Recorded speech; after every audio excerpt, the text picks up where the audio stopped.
പെരിയ ഇരട്ടക്കൊലക്കേസിൽ സിപിഎമ്മിന് കനത്ത തിരിച്ചടി. കല്യോട് സ്വദേശികളായ ശരത് ലാൽ, കൃപേഷ് എന്നീ യൂത്ത് കോൺഗ്രസ് പ്രവർത്തകരെ കൊലപ്പെടുത്തിയതിൽ 14 പ്രതികൾ കുറ്റക്കാർ. സിപിഐഎം മുൻ എംഎൽഎ കെ.വി. കുഞ്ഞിരാമനടക്കം കുറ്റക്കാരനാണെന്ന് എറണാകുളം പ്രത്യേക സിബിഐ കോടതി വിധിച്ചിരിക്കുന്നു. 1 മുതൽ 8 വരെയുള്ള പ്രതികൾക്കെതിരെ കൊലക്കുറ്റവും ഗൂഢാലോചനയും തെളിഞ്ഞിരിക്കുകയാണ്. ശിക്ഷാവിധി അടുത്ത വെള്ളിയാഴ്ച പ്രഖ്യാപിക്കും. വിധിയുടെ വിശദാംശങ്ങളുമായി അർജുൻ മട്ടന്നൂരുണ്ട്. ലേബി സജീന്ദ്രൻ, അർജുൻ കല്യാട് എന്നിവർ വിവരങ്ങളുമായി. ആദ്യം അർജുൻ മട്ടന്നൂരിലേക്കാണ്. അർജുൻ, വിധിയുടെ വിശദാംശങ്ങളാണ് അറിയേണ്ടത്. 24 പ്രതികളിൽ 14 പേർ കുറ്റക്കാരെന്ന് കോടതി വിധിച്ചിരിക്കുന്നു. കൊലപാതക കുറ്റവും ഗൂഢാലോചന കുറ്റവും തെളിഞ്ഞിരിക്കുകയാണ്. ബാക്കി 10 പേരെ വെറുതെ വിടുകയും ചെയ്തിരിക്കുന്നു. എന്താണ് വിധിയുടെ വിശദാംശങ്ങൾ? സ്മൃതി, കേരളം ഏറെ ചർച്ച ചെയ്ത രാഷ്ട്രീയ കൊലപാതകമായ പെരിയ ഇരട്ടക്കൊലപാതക കേസിൽ 14 പ്രതികൾ കുറ്റക്കാരാണ് എന്ന് കൊച്ചിയിലെ സിബിഐ കോടതി കണ്ടെത്തിയിരിക്കുന്നു. ഇതിൽ 1 മുതൽ 8 വരെയുള്ള പ്രതികൾക്കെതിരെ കൊലക്കുറ്റം തെളിഞ്ഞിരിക്കുകയാണ്. 10 പ്രതികളെ കുറ്റവിമുക്തരാക്കിയിട്ടുണ്ട്. അതായത് ആകെ 24 പ്രതികളാണ് ഉണ്ടായിരുന്നത്. ഇതിൽ സിപിഎമ്മിന്റെ ഉദുമ മുൻ എംഎൽഎ ആയ കെ.വി. കുഞ്ഞിരാമൻ അടക്കം 14 പേരാണ് ഇതിൽ കുറ്റക്കാരായി കണ്ടെത്തിയിരിക്കുന്നത്. ഈ ശിക്ഷാവിധി ജനുവരി 3-ാം തീയതി വിധിക്കുകയും ചെയ്യും.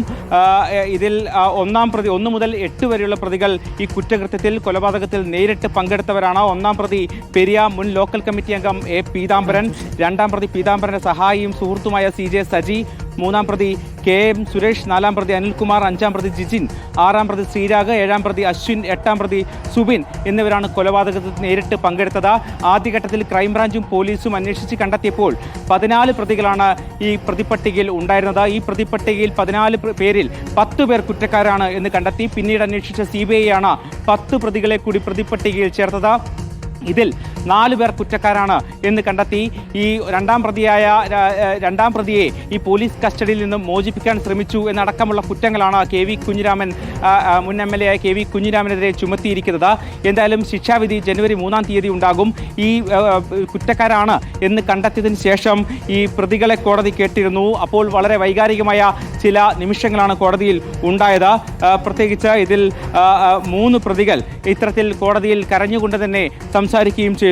കുടുംബ പ്രാരാബ്ദങ്ങൾ പറഞ്ഞുകൊണ്ടാണ് പ്രതികൾ കോടതിയിൽ സംസാരിച്ചത്. പ്രായം ചെന്ന മാതാപിതാക്കളും കുട്ടികളുമുണ്ട് എന്ന് പ്രതികൾ പറഞ്ഞു. 18-ാം വയസ്സിൽ ജയിലിൽ കയറിയിട്ടുണ്ട് എന്നാണ് 7-ാം പ്രതി അശ്വിൻ പറയുന്നത്. പട്ടാളക്കാരനാകാനാണ് ആഗ്രഹിച്ചത്. വീട്ടുകാരെ 6 വർഷമായി തനിക്ക് കാണാൻ കഴിഞ്ഞിട്ടില്ല. ഡിഗ്രിക്ക് പഠിക്കാൻ തനിക്ക് ആഗ്രഹമുണ്ട് എന്നൊക്കെ തന്നെ അശ്വിൻ പറയുന്നു. 8-ാം പ്രതി പറയുന്നത് അമ്മ രോഗാവസ്ഥയിലാണ് എന്നതാണ്. വധശിക്ഷ നൽകണമെന്ന് 15-ാം പ്രതി കരഞ്ഞുകൊണ്ട് പറയുകയും ചെയ്യുന്നുണ്ട്. കൊലപാതകത്തിൽ തനിക്ക് പങ്കില്ല, പക്ഷേ ജീവിതം അവസാനിപ്പിക്കാൻ സഹായിക്കണം, തനിക്ക് വധശിക്ഷ തന്നെ നൽകണമെന്ന് 15-ാം പ്രതി കരഞ്ഞുകൊണ്ട് പറയുന്നു. ഇത്തരത്തിലുള്ള വൈകാരിക നിമിഷങ്ങൾ ഉണ്ടായിരുന്നു. ഇപ്പോൾ പ്രതികളെ ജയിലിലേക്ക് കൊണ്ടുപോയിട്ടുണ്ട്. മുൻ എംഎൽഎ കെ.വി. കുഞ്ഞിരാമൻ അടക്കം ഇതുമായി ബന്ധപ്പെട്ട് പ്രതികരിക്കാൻ തയ്യാറായിട്ടില്ല. നേരത്തെ കോൺഗ്രസിൻ്റെ നേതാവും പിന്നീട് CPM-ലേക്ക് പോയ CK ശ്രീധരനാണ്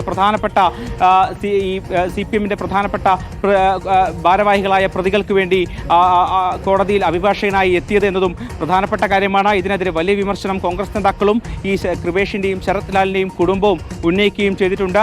എന്തായാലും ഇതിൽ പ്രതിഭാഗം പറയുന്നത് 15 മുതൽ 19 വരെയുള്ള പ്രതികൾക്കെതിരെ ഗൂഢാലോചന കുറ്റം ചുമത്തിയാണ് CBI അവരെ പ്രതിപട്ടികയിൽ ചേർത്തത്.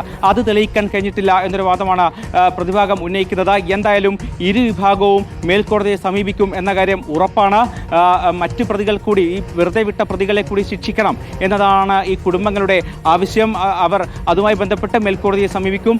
അതോടൊപ്പം തന്നെ ഈ കുറ്റക്കാരാണ് എന്ന് കണ്ടെത്തിയവരെ വെറുതെ വിടണം, അല്ലെങ്കിൽ കുറഞ്ഞ ശിക്ഷ നൽകണം എന്നാവശ്യപ്പെട്ടുകൊണ്ട് പ്രതിഭാഗവും ഇത്തരത്തിൽ കോടതിയെ സമീപിക്കാൻ ഒരുങ്ങുകയാണ്. സ്മൃതി, അർജുൻ മട്ടന്നൂരാണ് CBI കോടതി വിധിയുടെ വിശദാംശങ്ങൾ നൽകി.